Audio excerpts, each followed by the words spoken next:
नमस्कार ओडिशा समस्त को शुभ सकाळ। आज अर्थात 30 तारिख जून मास मंगलवार आउ आजिकार पाणीपाग अपडेट आसी जाइछि। तेबे आज दक्षिण ओडिशा रे प्रबल अति प्रबल वर्षा हेबार संभावना रही। विशेषकर नगरपुर, रायगड़ा, कोरापुट, मालकानगिरी, गजपति, कलाहांडी और कंधमाल रे अधिक वर्षा हेबार संभावना रही। एने आकलन करिछि पाणीपाग विभाग केन्द्र।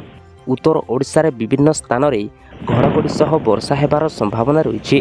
किंतु उपकूल और उत्तर ओडिशा रे प्रबल गरम और गुळुगुळी अनुभूत हेब। तेबे काली पई केन्दुझर, मयूरभंज, कंधमाल और गजपति जिले में विभिन्न अंचल रे वर्षा हेबार संभावना रही।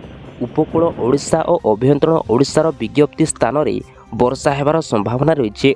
राज्यर दिनर तापमात्रा सर्वाधिक 48 डिग्री और रातिर सर्वाधिक तापमात्रा 27 डिग्री रहिबार संभावना रही। दक्षिण पश्चिम मौसुमी वायु एवं दुर्बल अवस्था रही। विश्वस्तरीय पाणीपाग मॉडल अनुसार जुलाई 1 रु 3 जुलाई पर्यंत बंगोपसागर रे पश्चिम और उत्तर पश्चिम अंचल रे एक घूर्णिबलय सृष्टि होई पारे। यह दुर्बल लघुचाप क्षेत्र रे परिणत होबार संभावना रही। एबे शक्तिशाली लघुचाप बा अवपात सृष्टि हेबार संभावना कम रही। जुलाई प्रथम सप्ताह रे मौसुमी अपेक्षा रेखा सक्रिय हेबार संभावना रही। राज्य रे हठात बड़ वर्षा हेबार कौनसी संभावना नहीं, किंतु धीरे धीरे वर्षा हेब बोली कहिछि पाणीपाग विभाग केन्द्र। जुलाई 1 रु 7 तारिख मध्य दक्षिण और उपकूल ओडिशा रे प्रथम वर्षा हेबार संभावना रही। तेबे राज्य रे मौसुमी समस्त जिला को छुईथिले मध्य से बड़ी वर्षा देखिबा को मिलु नाही। तेबे विभिन्न पाणीपाग मॉडल को अनुध्यान करिबा परे आसंता जुलाई 2 रे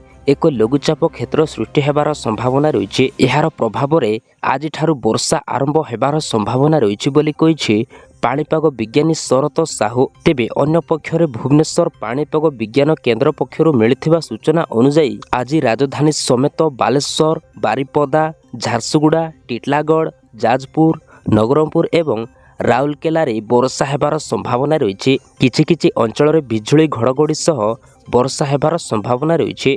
भुवनेश्वर पाणीपाग विज्ञान केन्द्रर सूचना अनुसार आसंता 24 घंटा मध्य कलाहांडी, कंधमाल, नगरपुर, रायगड़ा, कोरापुट, मालकानगिरी एवं गजपति जिले में किछि अंचल रे प्रबल अति प्रबल वर्षा हेबार संभावना रही।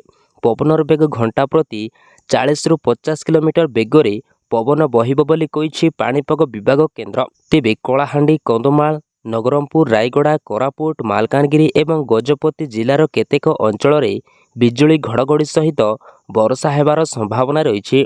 घंटा प्रति 40 रु 50 किलोमीटर बेगरे पवन मध्य बहिबार संभावना रही।